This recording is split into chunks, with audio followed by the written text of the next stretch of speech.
born in Reading, Vermont, January 28, 1806. My father was Ezekiel Davis, and my mother was Bethiah Grandy. I had 11 brothers and sisters. We were a large family.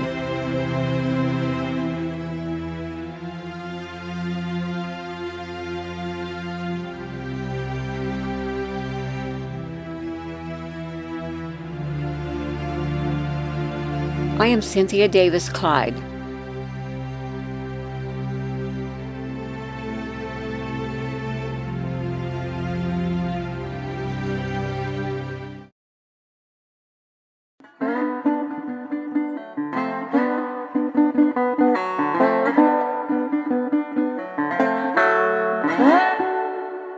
My father had a teamster wagon that he would travel from Vermont to Boston, taking goods from Vermont and then bringing things back from Boston. One of my brothers, when he was older, moved to New York.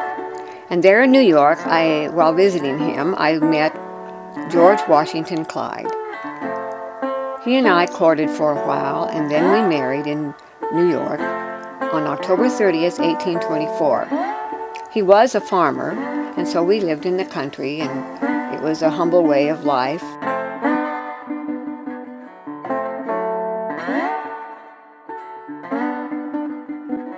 One day, he received Kimball, a member of the Church of Jesus Christ of the Latter-day Saints, came to our house and wanted to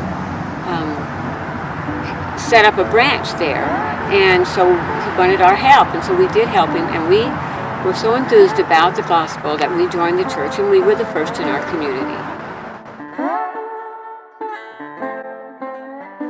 George went to Kirtland, Ohio to help build the temple there. And while he was there, he got really excited about gathering to Zion.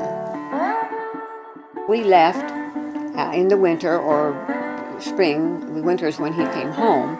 When we got to Missouri, the mobs would not let us in. We couldn't figure out why. My husband and Joseph King were sent to Far West to find out from the church leaders what we should do.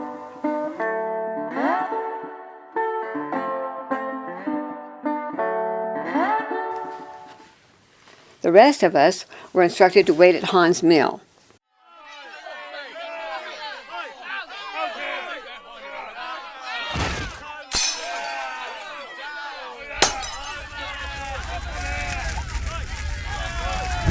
The men could not get away. There was burning and pillaging, robbing, and even killing.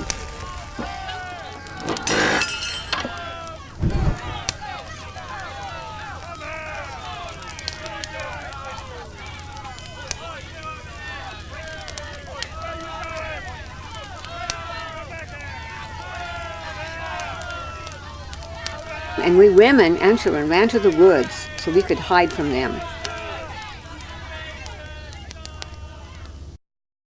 We wandered through the woods until we came upon a farmer who was wanting to know what we were doing, and so we told him.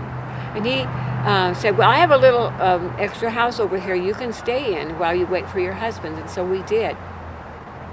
It was about 10 days before my sister's husband came back, and he had been wounded. In a couple more days, George came back and said that he had been held prisoner, but he escaped. And they had gone back and taken the bodies of all the men and boys that were killed, putting straw down into the well, and then putting the bodies in so they wouldn't be desecrated. We soon journeyed on and came to Illinois, and there we went on to Nauvoo. My husband became a bodyguard for Joseph Smith. And of course, when they were sometimes in hiding, they were in cold places, and he contracted pneumonia and soon died in September 1844.